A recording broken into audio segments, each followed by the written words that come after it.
Welcome to the show. Thanks for being with us here another week. School's out. We'll talk a little bit more about that later on. I have my guest with me, Mark Delbrugge, coach of the American Legion Post 1 baseball team. They'll get underway later this week. But first, let's start with our usual features. And first off, will be a community champion this week, and that'll go to last week's guest on the show, our Scatterday, and all of the volunteers who helped put on the Ogden Half Marathon race, the 41st time that race has been run. And Scat and his crew do a great job of making sure that everything is smooth for everyone involved. It's a family event really anymore. There's the tiny trot run, there's the mile, there's the 5K, there's the half marathon. So all ages can really be involved. There's a run, there's a walk, and it was great to see so many local names involved in the standings. You've got some of the great finishers, a photo finish this year in the race, but also all the local people that get involved. And of course, seeing the people line the streets to support the runners is always fun. And people now that it's in its 41st year, people that are my age can remember being there watching the race as young kids, and now they're doing the same thing with their kids. So congratulations to Scat and his entire crew for putting on that event year after year. They're the community champion here this week on the Jamie Bordas Show. Next up, quote of the week. And this one is appropriate for this time of year, and it comes from Alice Cooper, famous singer.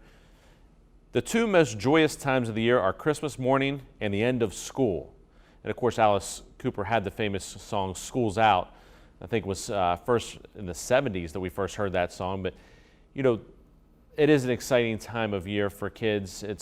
They look forward to it all year long. Teachers look forward to it, being out for the summer.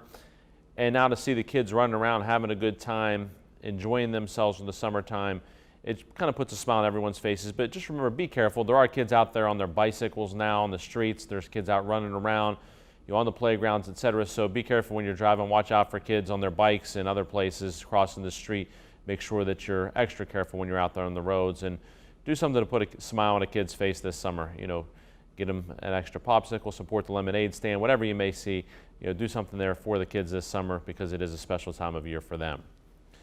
A legal tip this week comes with the driving tip kind of as well, speaking of driving, which is don't drive through the middle of retail parking lots. I've noticed this a lot lately when I'm at the grocery store or at the mall or somewhere else, that there are lanes there in those parking lots.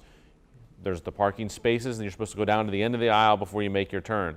I've seen so many times where people are going through the middle of the parking lots, and somebody's pulling out of a parking spot. They don't see them because they're looking in the lanes, and all of a sudden now there's someone coming crossways through the middle of the parking lot.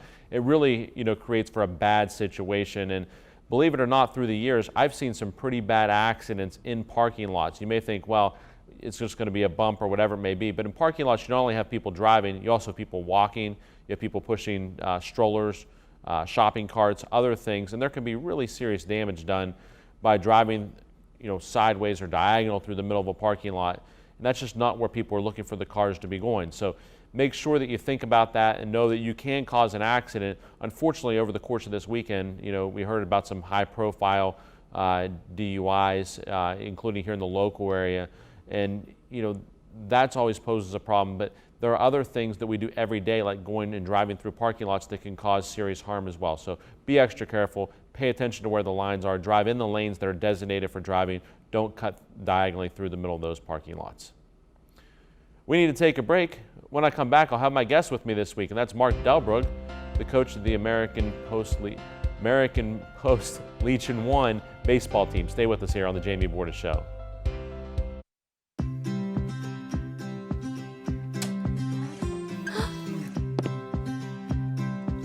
Don't forget to do your homework.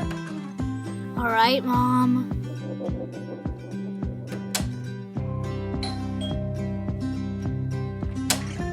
Trick or treat.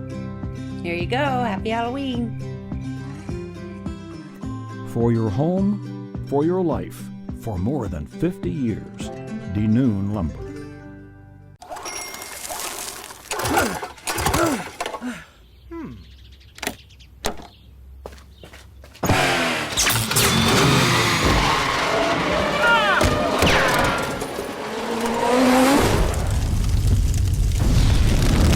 Disasters happen. We take care of them all, from cleanup to reconstruction. Tell your insurance provider you prefer Panhandle Cleaning and Restoration, the official restoration company of the Mountaineers.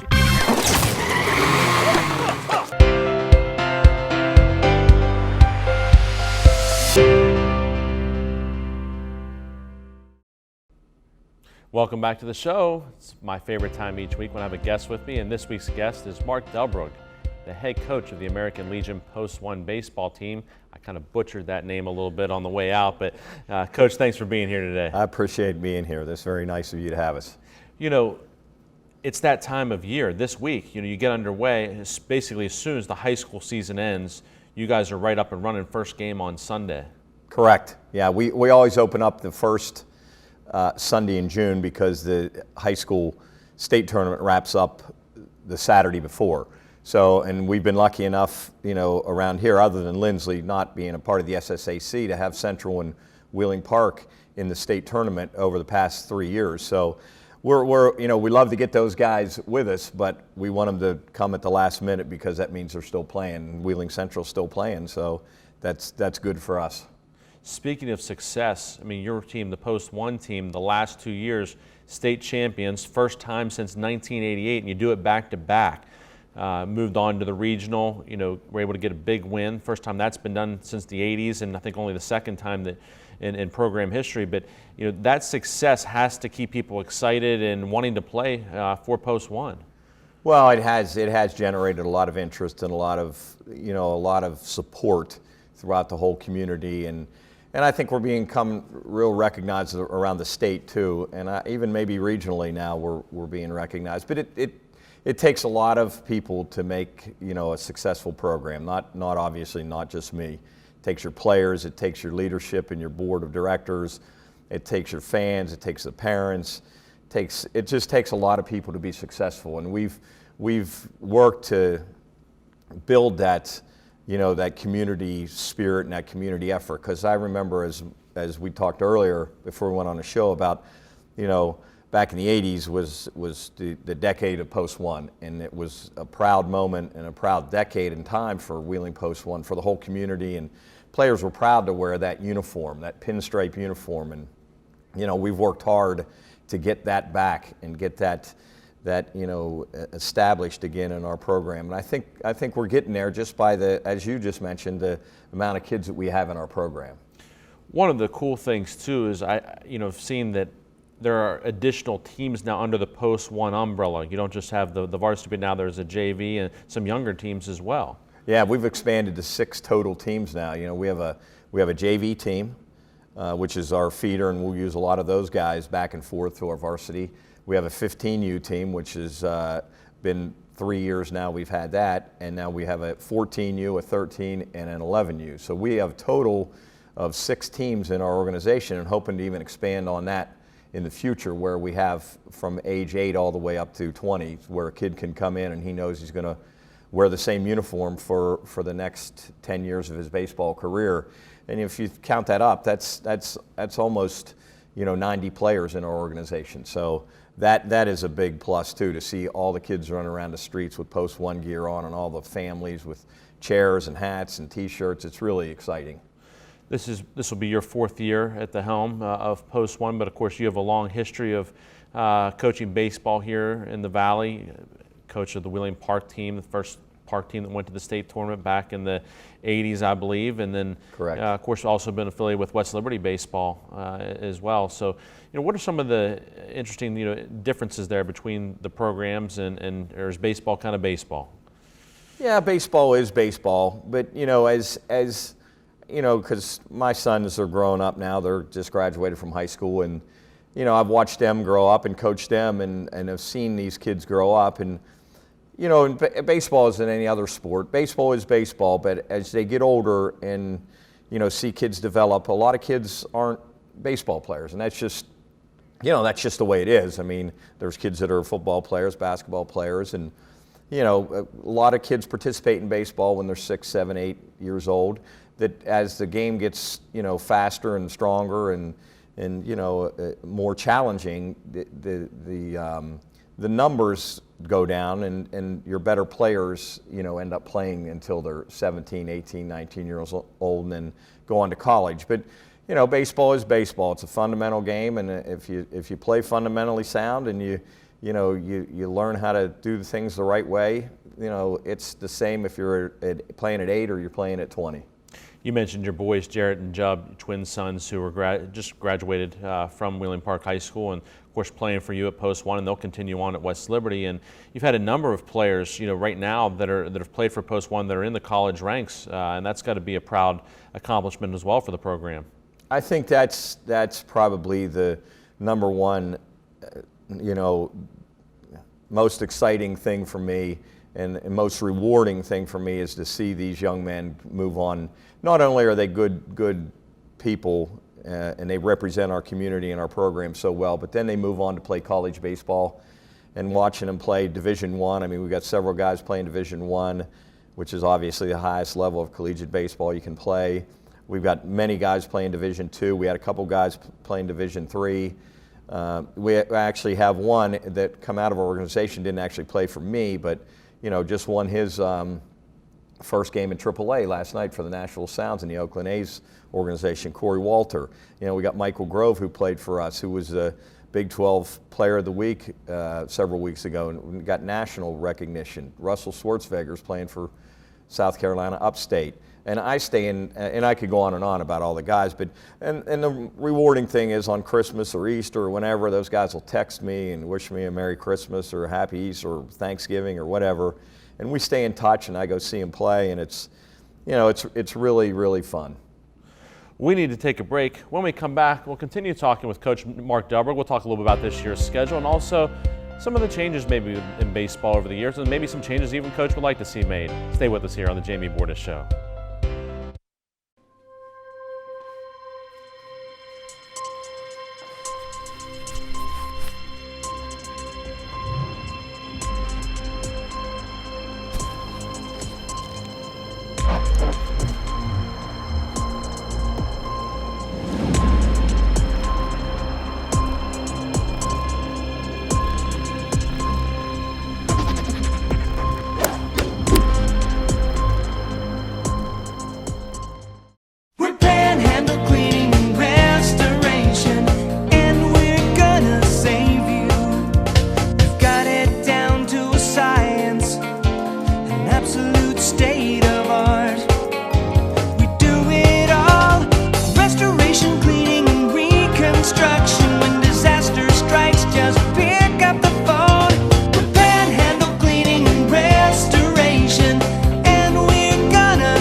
Welcome back to the show. I've been speaking with my guest here this week, Mark Delbrugge, coach of the American Legion Post 1 baseball team. And Coach, one thing people may not realize is that there's a lot more to this than just baseball. That part of it, because of the very nature of it being the American Legion, the guys are learning about things outside of baseball as well that are important in terms of patriotism and things of that nature. Yeah, it's a good point, Jamie. Yeah, absolutely. And and even myself getting into the American Legion system, I've learned now so much more about the pride that these veterans have in the American Legion.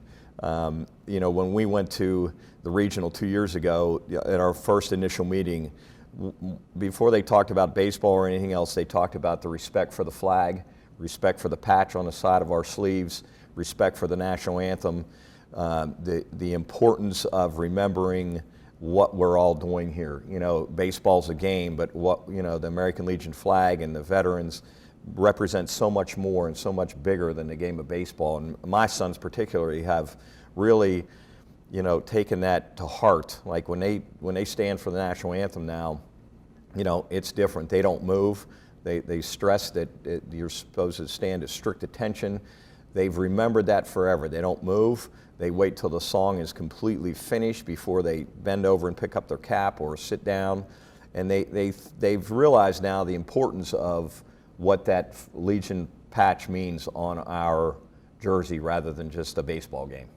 And I think it kind of probably goes both ways. I mean, these guys are learning something about patriotism, and also the veterans are enjoying the success of the team, and they really, take ownership of the team and root for them. Oh, absolutely. Our post headquarters is just down the street here, and I stop in there occasionally, and they have our state championship picture on the wall. They have a jersey on the wall. So again, as you said, it goes both ways. They're very proud to see American Legion Post 1, because the oldest post in the country, and on the front of our uniforms and represent them as being the state champions.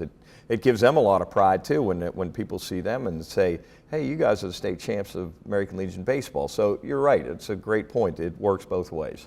Be playing some good competition this summer. You get underway, this Sunday, and then what are some of the highlights of the schedule? Well, we've toughened our schedule every year, and I think that's one of the reasons we're at the end of the year we're well prepared for the tournament. We'll play probably 5 state champions from around the eastern part of the country this year. We go to Maryland in 2 weeks and play Funkstown, who is a 2-time defending Maryland state champs and kicked our butts last year. The Beast of the East is always a huge challenge. We've won the second place division in that 2 years in a row, and we would love to win the first place division this year. But that's a grind, and that's tough. Then the real highlight of the season this year is the first time ever we'll be going to the campus of West Point. We got invited to participate in a really, really good tournament on the campus of West Point. There's state champions from New York, New Hampshire, New York, New Jersey, ourselves. So that is a very privileged honor that we're getting to go play in that, a 12-team tournament on the campus of West Point, and that's in July. Then obviously our area and state tournament are very challenging. Been hearing some rumblings, just rumor mill that there's been talk about in Little League Baseball, high school baseball, maybe Legion getting rid of the aluminum bats, going back to just wooden bats. What are your thoughts on that? Just rumors? Yeah, I think that's just rumors. I think they've really improved the safety of baseball at the upper level when they went to the BB Core bat, which is a dumbed down version of a composite bat, because the old bats were very dangerous. The ball came off of those bats so hard that the pitchers, matter of fact, my son got a skull fracture because they were using those bigger bats, and it took a line drive off his head, spent a night in the hospital. So, and we've seen other very, very close calls or injuries happen because of those bats. But they've dumbed it down to the BB Core bat, which is really significantly cut down on obviously home runs, and the safety factor has become much better. But I think the wood bat situation, I don't think that'll happen. Just, aluminum bats are expensive. You can pay $400 or $500, but I think in the long run, wood bats would become much more expensive because you'd break, 4 or 5 of them over the course of a summer. So I think that for that reason, I don't think we'll ever see. Now there are a lot of wood bat tournaments, but I don't think you'll see high school or college go strictly to wood bats. Speaking of safety, a lot of talk here in recent years about protecting the young arms, not having these pitchers go too long, and it's something that really coaches at every level have to be thinking about. Yeah, and I anytime you're making rule changes to protect our young guys, it's a good thing. The only issue I see with the pitch count rule is that it could backfire, and a coach could leave a kid in there too long just because he doesn't want to use another pitcher. He doesn't want to. They might be getting beat or up a lot, and use a pitcher and wear him out so that he doesn't have to bring in another arm and then eat up another arm. So and I've seen it happen in reverse effect, where a guy will throw a kid 125 pitches just because they're getting beat badly and don't want to bring anybody else in, and that's even more dangerous than the way it was. Coach, for people out there with maybe little leaguers, 8, 9, 10-year-olds, what would you say to them in terms of what kids should be working on? Because, I've been a football coach traditionally, and I see some of the fundamentals aren't necessarily what they once were. You may be seeing the same thing in baseball, but what would you stress, hey, this is what the kid should really be working on? Well, I think any kid has to be able to learn how to catch the ball. Obviously, those fundamental things, you have to be able to catch the ball. And you have to be able to throw it. If you can't do those two things, it's very difficult to play this game. Hitting is one thing. It's a difficult thing to do. But if you can't catch and you can't throw, you're not going to advance very far in this game. But I think the biggest thing is you got to keep kids busy, and you can't overdo it, and you can't practice for 2 hours, and you got to get them in and get them out, work on the fundamental things that are really important, and try to keep it fun for the kids. I think we lose a lot of kids because baseball can become very boring if it's not practiced the right way, and if you don't work on the right things, it can become boring, and a kid's going to say, I don't want to do this. This is boring. I'll go play soccer where I can run all day, or I can play basketball and run. You know, so I think fundamentally, back to that point, I think if the kid can learn to catch the baseball, catch a ground ball, catch a pop-up, you know, throw the baseball properly, I think that's a good start to any young kid. You know, hitting's a very difficult thing, and there's all kind of different, you know, hitting clinics and hitting people and this and that, and that's, you know, as you get older, you have to learn how to hit the baseball, but I think those fundamental things of being able to catch and throw the baseball are really, really important. Well, Coach, I appreciate you being here today. I really want to wish you luck on the season. Hope you have another state championship and another great run down there at the regional. Yeah, I thank you, Jamie, for having me on, and I thank Bordas and Bordas all the time for all they do for our young kids, not just Post 1 and baseball, but for all the kids. And I say it all the time when I'm announcing different venues, how much you guys mean to the community and what you guys do for all of our young kids that people don't even see. So on our behalf from Post 1, thank you for everything you do, and thanks for having us on. Well, thanks for those kind words. I really appreciate it. Yep. We need to take a break. When I come back, we'll be talking sports. Stay with us here on the show.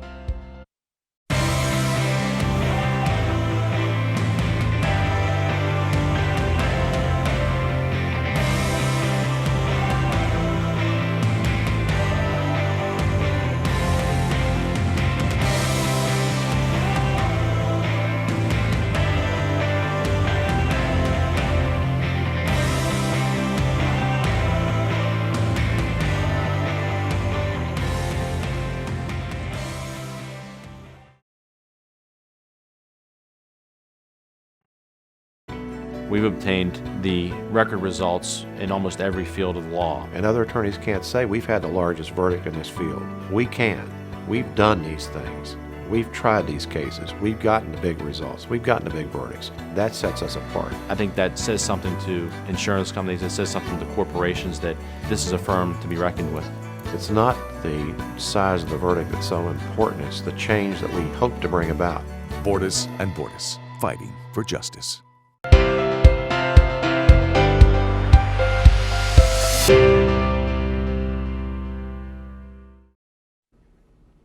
Welcome back to the show. It's time to talk sports. Let's start off with professional sports. The Pittsburgh Penguins in the Stanley Cup Finals once again this year, looking to defend their Stanley Cup title from a year ago. And, you know, I picked the Penguins before the playoffs started to win the Stanley Cup in 7 games over the Anaheim Ducks. I'm going to stick with the Penguins in 7 games. Of course, against the Nashville Predators, the Predators knocked the Ducks out, but I'm going to stick with the Penguins in 7. I think this series is going to go all the way. I think it's going to go the distance. It'll be back and forth, the high-powered Penguins offense against the Predators D. So, hockey is an interesting sport to me because it's a grind. I mean, you watch and see what these teams go through during the course of a playoff run, and to make a deep run like these teams have, I mean, it wears on you. Get banged around, you get beat up, you get bruised. You see guys coming in and out of the lineup with injuries. And it's really, something that's unlike maybe any other sport in that regard. I mean, yeah, the NFL, you have to win a couple games to make it to the Super Bowl, in the playoffs. In basketball, you have to go through these series, but it's not as physical of a sport as the hockey, where you're getting banged into the boards and knocked around all over the place. Baseball, it's not the physicality. That's what I find so interesting about hockey, is that in the playoffs, it's a very physical sport, but also one where you have to continue winning these series after series after series. So I think that you have to be mentally sharp as well as physically sharp. And I think the experience of the Penguins and going through it last year, and of course some guys like Crosby and Malkin having gone through it, back in the previous decade, I think really helps a team like the Penguins. So I'm going to stick with the Penguins in 7 games. The NBA Finals are also underway, and before the playoffs started, I picked the Warriors over the Cavs in 6 games. I'll stick with that as well. We'll go with the Warriors in 6. But, of course, the Warriors coming into the NBA Finals on a 12-game winning streak. First team ever to start off the playoffs 12-0. And the Cavs, the defending champs. And, I wonder, what is this particular series going to mean for LeBron's legacy long term? There's been a lot of discussion about what is LeBron's legacy. And, of course, he went down to Miami, won down there, came back to Cleveland, has been able to win a title there. But the question is, where does LeBron rank among the greatest players of all time? And this series may very well have a lot to do with how that question ultimately gets answered, because, you know, he was able to win one last year in Cleveland, but he's able to do it back to back. That means a lot more in terms of history, to be able to come back home to Cleveland and to get multiple titles there after winning, you know, down in Miami with the, you know, the great team that with he and Dwayne Wade and Chris Bosh, but to come back and be able to do it in his hometown and to get multiple championships, I think would do a lot for his legacy long term. So that'll be one of the storylines here as the finals continue on. And of course, another one is Kevin Durant coming to the Warriors this year. Was that pickup one that was enough to get them over the hurdle of beating the Cavs this year? Of course, you know, they were up 3-1 on the Cavs last year and then blew that 3-1 lead. First time ever that a team was able to come back from 3-1 in the finals. And so what does it mean for Durant? What does it mean for the game going forward? As you know, we saw LeBron and Dwayne Wade and Chris Bosh put together that great team down in Miami, and then Durant, you know, jumping ship from OKC going over to Golden State. And I think we'll see more and more of these teams trying to put together these great teams. We'll see the great players maybe even giving up money to go to other teams where they can try to win championships. If Durant's able to get a championship by going to Golden State, then we may see more and more of players continuing to do that, just as LeBron went from Cleveland to Miami, you know, several years ago to start on the road toward winning championships.